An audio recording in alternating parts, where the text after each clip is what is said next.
A small community of 60 people lives in 9 settlements. When it snows, the grass dies, leaving nothing for animals to eat. The Arctic is a land of extreme conditions. Freezing temperatures, long periods of darkness, and complete isolation. Yet for centuries, indigenous tribes have survived and even thrived in these harsh conditions.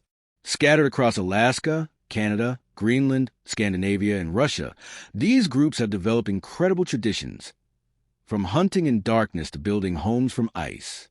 Some tribes, however, have especially remarkable ways of life. The Yupik people believe the world around them is not just made of land and sea, but also spirits. To them, everything in nature has a soul, from towering mountains to tiny fish. Their shamans, spiritual leaders, are believed to have the power to heal the sick, communicate with spirits, and bring misfortune to those who disturb nature's balance. At the center of their beliefs is Elmu, the spirit of a universe that created all life. This deep respect for nature influences everything they do, from their traditions to their survival skills, and even their art. Their culture is not only spoken but also carved and danced. They create beautiful masks and sculptures from wood and ivory, each telling a unique story. Their traditional dances, performed at potlatch ceremonies, help them honor their ancestors and connect with spirits. Surviving in the Arctic requires skill, knowledge, and resilience. The Yupik are experts at using the land and sea, hunting seals, walruses, and caribou with harpoons, spears, and kayaks. To survive the brutal winters, they build underground communal houses called kashim and warm shelters lined with animal skins called ana. While the Yupik look to the spirits of the land and sea for wisdom, another tribe has mastered the language of ice and snow, the Nenets. These remarkable people have lived in the harsh Siberian tundra for centuries, developing deep knowledge of snow, ice, and permafrost. One of their unique skills is their ability to read snow. Their language has many words to describe different types of snow, allowing them to predict the weather, find the best grazing spots for their reindeer, and determine safe travel conditions. In a world where climate change is rapidly altering their environment, this knowledge has become more critical than ever. Melting ice and unpredictable weather patterns are disrupting their migration routes and threatening their way of life. The Nenets live in chums, traditional cone-shaped tents made from reindeer hides. These tents are built to withstand freezing temperatures as low as -50 degrees Celsius. The hides provide insulation, keeping the warmth inside and the cold out. These shelters are also easy to set up and take down. That no amount of money or colonization deep scars left by war and displacement. Migrations. Family is central to Nenet society. They organize themselves into clans, passing lineage through the father. Each clan has its own customs and territory, with elders playing an important role in decision-making. However, the true spiritual leaders are the shamans, called Tardya, who maintain harmony between humans and nature. They help ensure that the Nen remain connected to the land that sustains them. Despite their deep connection to land, the Nen's way of life is under threat. Large industrial projects such as the Amal megaproject have encroached on their territory, disrupting migration routes, and polluting their environment. If these changes continue, their traditional way of life may disappear forever. Survival in the Arctic is not just about enduring the cold. It's also about resisting outside forces. While the Nenets battle environmental challenges, another tribe, the Aleuts, face a far more devastating force: colonization. The term Alu was first used in the 18th century by Russian fur traders to describe two groups: the Anunaks of the Aleutian Islands and the Sudpiak of Kodiak Island. Although they shared similar environments, their languages and cultures were distinct. Everything changed in 1741 when Russian colonizers arrived. What began as trade soon turned into exploitation. Fur traders overhunted sea otters and seals, destroying ecosystems the Aleuts relied on. Diseases spread rapidly and violent conflicts broke out. As a result, the once thriving Aleut population of 25,000 dropped to just 2,000 by the late 19th century.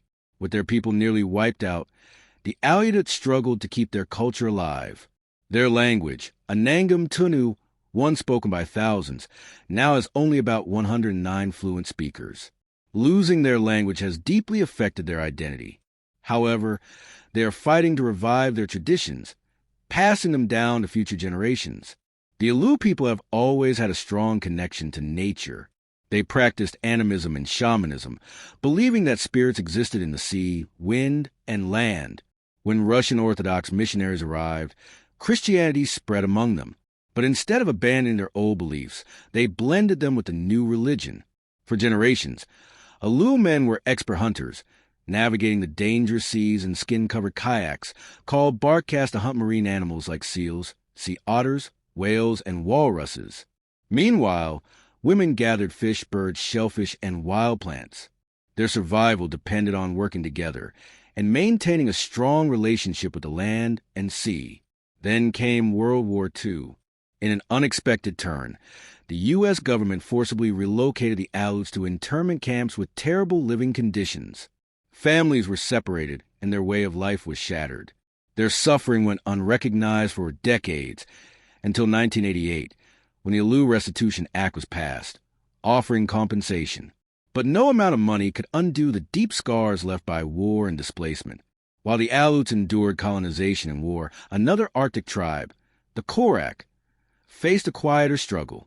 Their culture slowly faded due to modern policies that reshaped their way of life. The Korak people have always lived in harmony with nature, making decisions as a community rather than following strict hierarchies. Families work together, and wisdom is passed down through shamans who guide their people through rituals and drumming. For them, nature is not just something to use. It is sacred. One of the most important aspects of Korik culture is their deep reliance on reindeer. For centuries, reindeer have been their lifeline, providing food, clothing, tools, and transportation. They use every part of the animal, ensuring nothing goes to waste. They have also adapted to the changing seasons, building semi-underground homes to survive the cold winters and sturdy tents to stay cool in the summer. Along the coast, they crafted boats from wood and animal skins to fish and hunt marine animals. In summer, women gather berries and roots to store food for the colder months. However, outside forces have made life difficult for Korak. Soviet policies aimed at changing their traditional ways led to the decline of their language and customs. In 2007, the Korak Autonomous Okrug was merged with Kamchatka Krai, reducing their political representation and making it harder for them to protect their culture. The Koryak's bond with reindeer has shaped their survival, but they are not the only Arctic people whose fate is tied to an animal. The Gwich'in people share a special connection with caribou, seeing them as more than just a food source. To them, caribou are essential to their way of life. As Sarah James, a respected leader, beautifully puts it, caribou are not just what we eat, they are who we are. This bond is reflected in their traditions, stories, and way of life. For generations, the Gwich'in have depended on the caribou for food, clothing, shelter, and tools. Their hide were used to make tents. The fur provided warmth and bedding and clothing, and the bones were turned into essential tools. More than just a source of survival, caribou are part of their spiritual and cultural beliefs. Their creation myths tell the time when the Gwich'in and caribou were one, inseparable. Even after they became separate, they vowed to honor the caribou forever. Today, the heartbeat of Gwich'in life still follows the migration of the porcupine caribou herd. Over generations, they have mastered the skill of tracking caribou, learning their migration patterns and habits. But hunting for them is more than a necessity. It is about respect and sustainability. They ensure the caribou population remains strong for future generations. However, their fight now extends beyond tradition. They are also protecting caribou from modern threats. When oil companies targeted the Arctic National Wildlife Refuge, home to the caribou's calving grounds, the Gwich'in took a stand. They saw this not just as an environmental issue, but as a battle for their very way of life.